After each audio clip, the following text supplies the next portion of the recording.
he who has rejected his demons badgers us to death with his angels. Henry Michaud.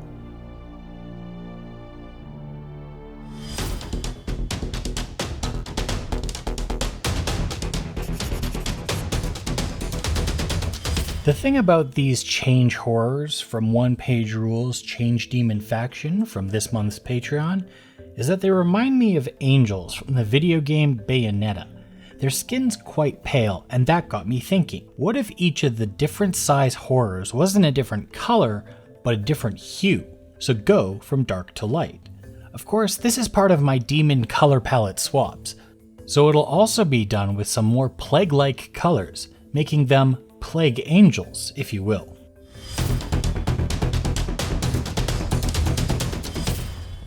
To get started on the oldest and biggest of the horrors, he's going to be the darkest. I'm going to pretend his skin has aged and become tough, thus darker. So on my palette, I've got a black, a phthalo green, a neutral yellow, and a white. I'm going to add a bit of white to the black to start, just to give me a nice dark gray to begin from, then adding the green, and slowly adding bits of yellow until I get a kind of sickly green, and then add more black to make it dark again.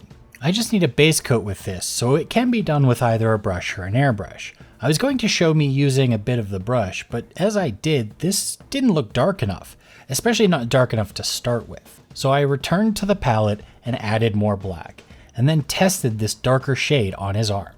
This should work well, so into the airbrush it goes, just to make quick work of this base coat. While I've got the airbrush out, it makes it a good opportunity to add a bit of an extra color into the shadows. I'm going to add some blue to my palette, and just add some yellow to it. That'll make it a teal, but like in a bit of a weird way. So to that, I'll add a bit of white, and black to darken it. Then with a drop of water and medium, it gets mixed into the airbrush. I'm going to tilt the model upside down because I want it to only spray into the shadows under all the arms and his body. It'll spill over and that's fine, but I just want to make sure that the underside and under all the armpits get a good coat, along with his lower back and anywhere else I can think of to make shady. It's time to do some layering, and that original color I had for the base coat before I fixed it with more black would make a good layer color, but I kind of ruined it already, so I've got to mix it up again. Just adding the black, blue, and yellow with a bit of white until it looks right. The thing about layering dark colors that is really nice is that they're usually pretty saturated and transparent. And what that means is they kind of blend themselves, so I don't have to go too specific with these layerings and can use broad strokes with the brush, just filling in the muscle tissue. Before moving on with the muscles, I want to have a bit of fun with the idea of skin and give him something really veiny. So I've added some red oxide to my palette, and I'm going to mix up a blue with some yellow and white, and the red oxide with some of the white. The white's just for some opacity and brightness, as I'm going to paint these on the muscles randomly in the form of veins. It doesn't have to follow any set path, and it's totally fine if it stops or starts at random locations too, since veins aren't always visible from under the skin. Same with the blue, and even overlapping some of what I've already put down. This is going to be a very, very subtle effect with his dark skin, but it is going to become more important the brighter we go. For my last layering layer, I want to add some white to brighten up my mix and make it more pale, but keep it dark with some black, and not add much to the last mix. Though in this case, I felt like I still might be too much white, so added some more green and yellow just to bring it back down, and medium to dilute it all out a bit. On the muscles, I just want to fill in the rounded tops of them and keep away from the undersides of the arms and muscles altogether. With the added medium, this might go on looking quite opaque, but as it dries, it will fade off and be more translucent, creating the soft blend on those lighter points. I needed the sharp brush to get in against all those smaller ridges along his eyes and beak, which should get highlighted too.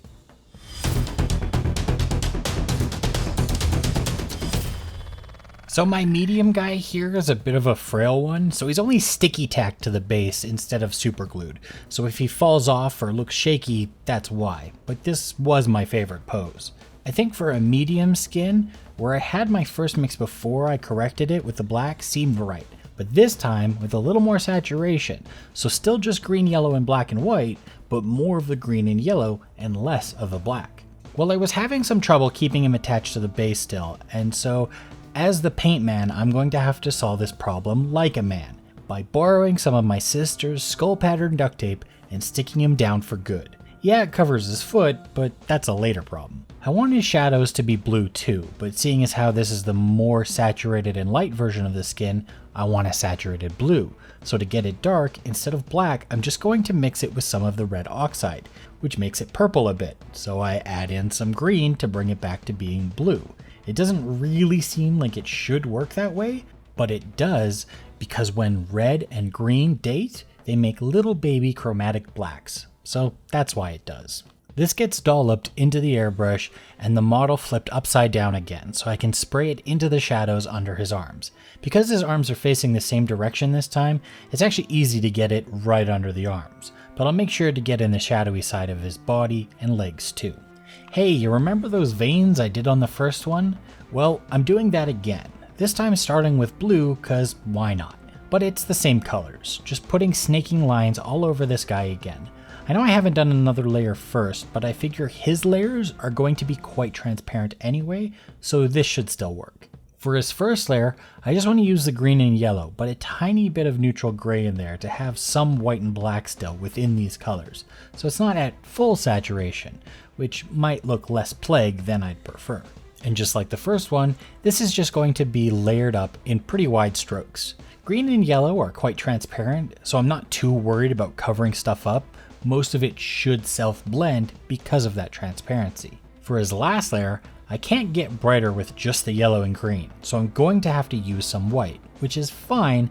I do want to desaturate it a bit, but I have to be very careful how much I add here. And I was just going to start small and build as needed, but this first little bit of white was just enough, and hopefully not too much. For getting it on the model, I want to follow the lines of the muscles as best I can for anything that's long, and actually try and add texture with the highlights where there is textures, like on his face and knees. But otherwise, this should just be an easy highlight layer.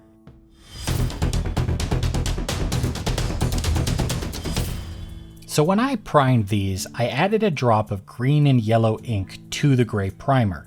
That's why they have that green tint. And that's where I'm going to start this guy from again, just with a little more saturation than I've got on him right now. So with that in mind, I've got the green and yellow again and mix in some of my primer gray, just to save myself some time on mixing the black and white this time around. And my final color does come out much more saturated, so I toss it into the airbrush like normal for my base coat again. For the blue, no fancy mixes this time, since I want to do it lighter. I'm just using a straight up phthalo blue this time, only spraying the mini from the underside as best I can, with the holder getting in the way sometimes.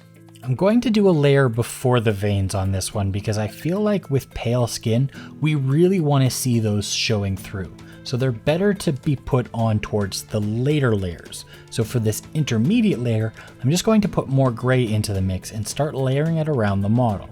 It looks like I'm doing wide strokes again, but some of that is just because this model itself is so tiny compared to the first one. As I do these veins in the same color as before, you might be thinking to yourself, that looks way too saturated for something that's supposed to be pale. And you're right, but I actually have a trick I like to do for pale skin, since, well, white is really just hard to layer nicely. So unlike the other two that use saturated colors for the highlights, which are a bit easier to layer, I'm gonna do something else.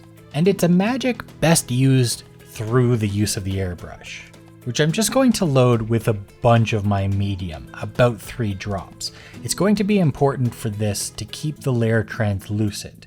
So into that, I'm only putting a tiny bit of white and an even tinier bit of green for my pale green. And like a zenithal, I'm going to spray the overall miniature from above. It won't look like much is going on, but the more I layer this up, the paler and paler these guys are going to get. And unlike a zenithal, I do want to get some of the lower areas as well, so I drop to about a 90-degree angle sometimes, just keeping it out of those deep shadows.